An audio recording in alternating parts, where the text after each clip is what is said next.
আজি কিছুমান এষ্ট্ৰলজিকেল ৰেমেডিজৰ ওপৰত কথা পাতিম, যোনবিলাকৰ থ্ৰুদি আপুনি আপোনাৰ লাইফত ধন আকৰ্ষণ কৰিব পাৰে বা ৱেল্থ ইণ্ডিকেট কৰিব পাৰে বা ৱেল্থক এট্ৰেক্ট কৰিব পাৰিব।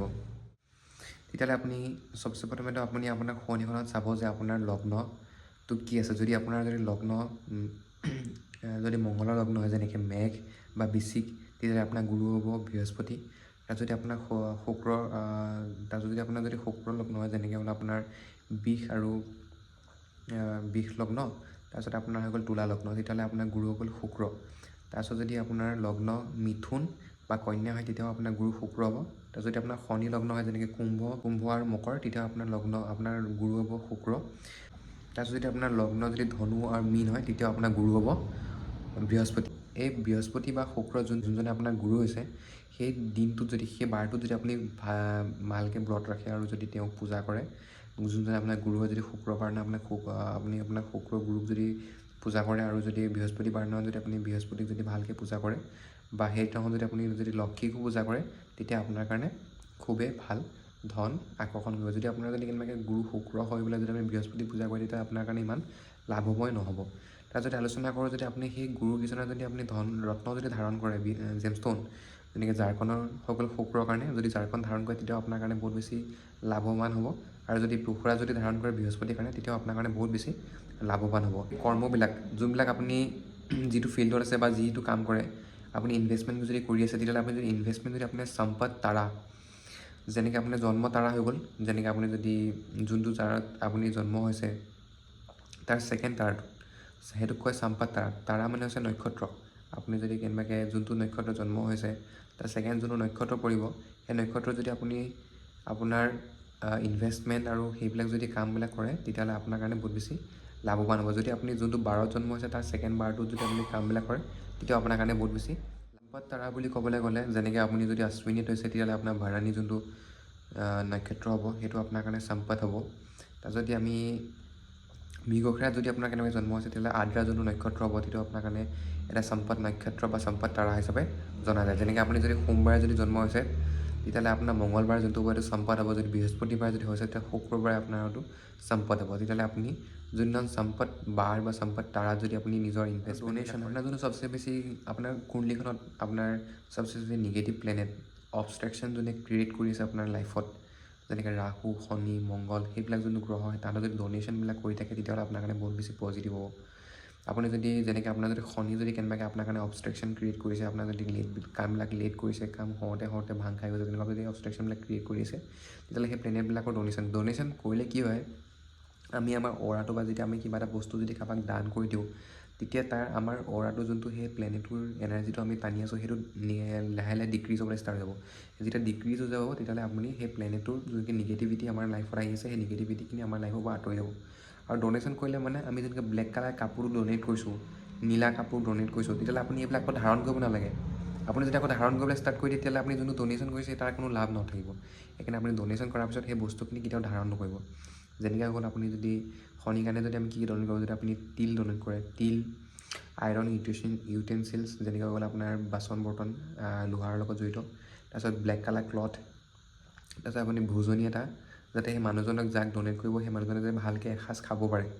আৰু মাষ্টাৰ্ড অইল মানে তেল আৰু তাৰপিছত তিল আৰু দক্ষিণা, আপোনাৰ যথাসাধ্য আপুনি যিমান আপোনাৰ সাধ্য আছে, সিমান আপুনি যদি দক্ষিণা এজন হেণ্ডিকেপ মানুহ, যোনবিলাক লেঙেৰা সেই তেনেকুৱা ব্যক্তিসকলক যদি ডনেট কৰে, বা আপোনাৰ ঘৰত কাম কৰা মানুহজনকো যদি ডনেট কৰে, তে আপোনাৰ কাৰণে বহুত বেছি ইউজফুল হ'ব।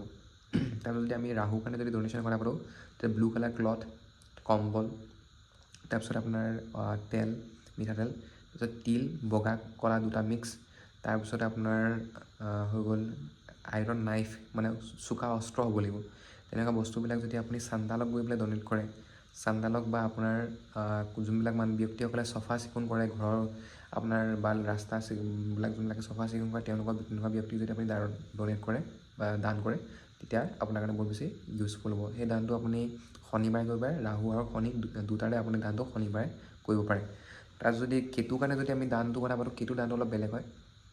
ৰাহুটো যেনেকৈ এটা মায়াবী গ্ৰহ, তেনেকৈ কেতুটো হৈ গ'ল এটা আধ্যাত্মিক, আৰু সি মানে ৰাহুটো হৈছে যে বাহিৰীমুখী, মানে আপোনাৰ হৈ গ'ল বাহিৰৰ পৰা আমি কেনেকৈ চাওঁ, আমি কেনেকৈ অবজাৰ্ভ কৰোঁ, আৰু কেতু হৈছে আমাৰ ভিতৰি, মানে আমাৰ ইনাৰলি আমি কেনেকৈ ফিল কৰোঁ, যে আমি যেনেকৈ আধ্যাত্মিকতাটো আমি যেনেকৈ ভিতৰৰ পৰা মানে আমি ভাৱটো আমাৰ আহে।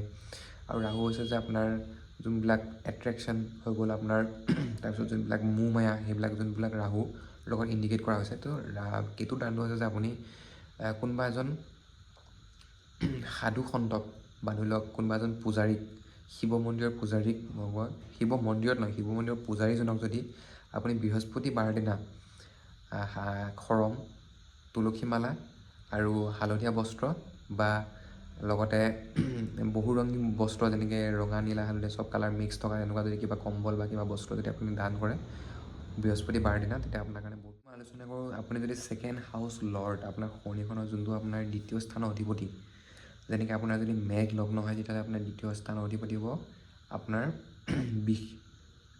বিষ লগ্ন, আপোনাৰ দ্বিতীয় স্থানৰ অধিপতি হ'ব বিষ ৰাশি হ'ব। তো বিষ ৰাশিৰ অধিপতি হৈছে শুক্ৰ। তো সেই শুক্ৰ দেৱতাৰ যদি মন্ত্ৰটো আপুনি যদি জপ কৰে বা সেই মন্ত্ৰটো যদি আপুনি গায়, তেতিয়াও আপোনাৰ কাৰণে বহুত বেছি লাভ হ'ব। এতিয়া মই আপোনাক এই মন্ত্ৰ লিষ্টখন আপোনাক দেখাই দিম, মই কোনখিনি মন্ত্ৰ আপুনি গাব লাগে আৰু কেনেকৈ গাব লাগে।